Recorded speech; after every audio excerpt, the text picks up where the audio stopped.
Bienvenidos.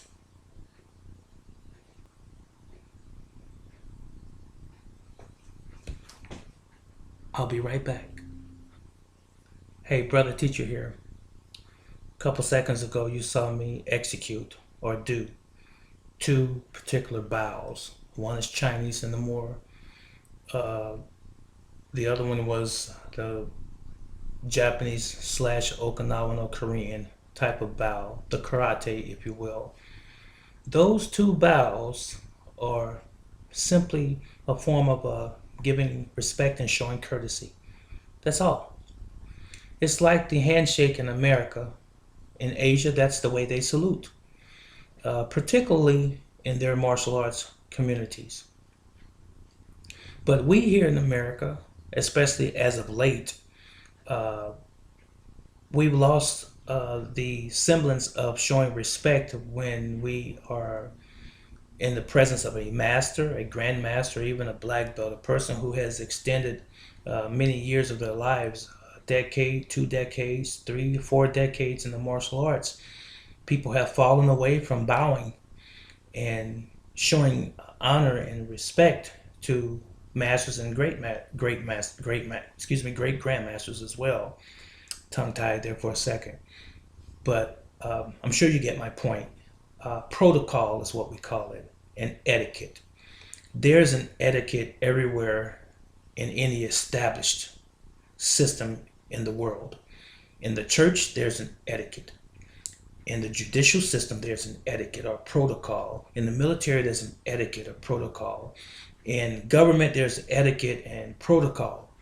There's a way you carry yourself, in other words. In martial arts, because it's steeped so much into tradition as it relates to respect and discipline, it is no different. There's a protocol.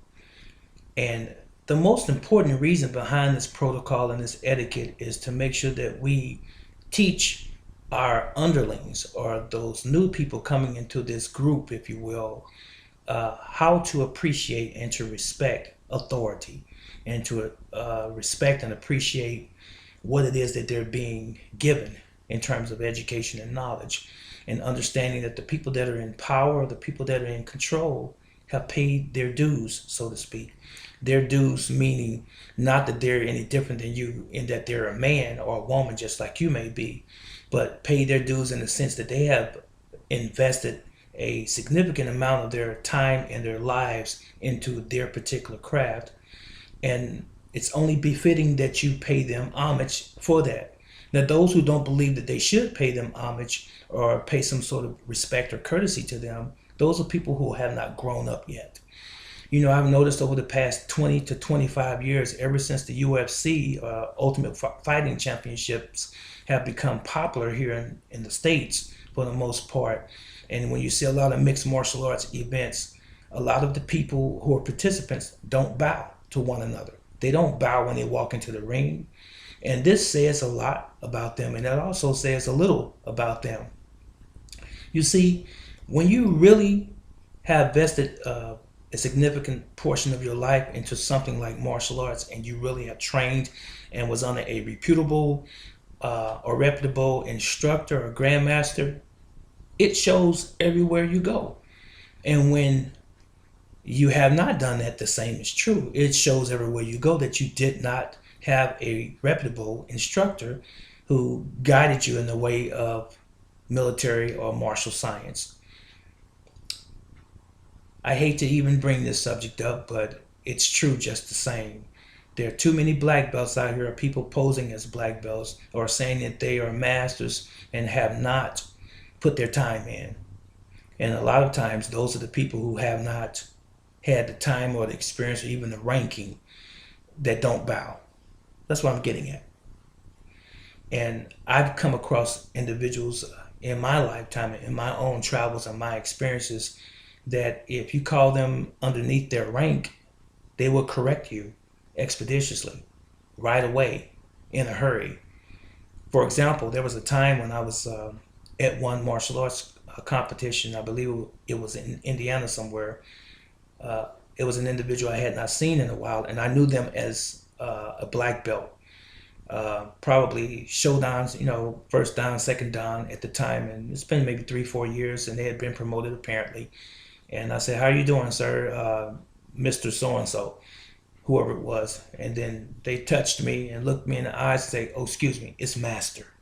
Uh, or it's grandmaster. I've received replies like that from guys before because they feel like they have to make it a point to let you know that they have arrived, so to speak. But I want to tell you this. This month marks 44 years in the martial arts for me. I have studied several disciplines. I've studied Chinese, Korean, Japanese arts, and then some. And I am a grandmaster and a founder even of my own system of JINEN-DO. But I'm okay if you call me brother teacher. I don't wear grandmaster on my sleeve. It takes too long to say it. Grandmaster Reginald Stroud Sr. That's a long statement to make. If you say Master Stroud, I'm not offended. I know who I am. I know the time that I've already put into the martial arts and the value of who I am as a human being. I already know that. I don't need to walk around, with this flag or this banner making people respect me on that level. There are people who are out there who will, and there are people out there who won't. And I've come to terms with that. So if you call me Mr. Stroud, I'm okay with that. And if you call me brother teacher or just teacher like my students do, I'm okay with that. As long as you're showing me respect and dignity, I'm okay with that. Even though there are those who try to undermine who you are and what it is that you represent, but they are everywhere. And so don't get bothered.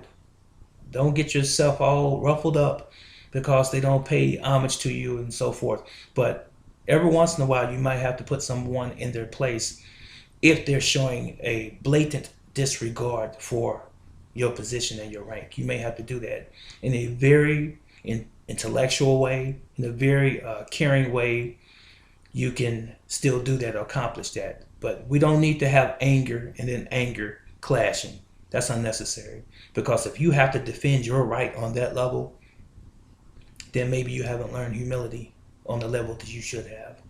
So it's difficult sometimes to not say the things that we feel in our heart when we see that someone is bastardizing the martial arts and what the martial arts has proven to be so great for all of us who really love it and who really stick true to the tradition of it.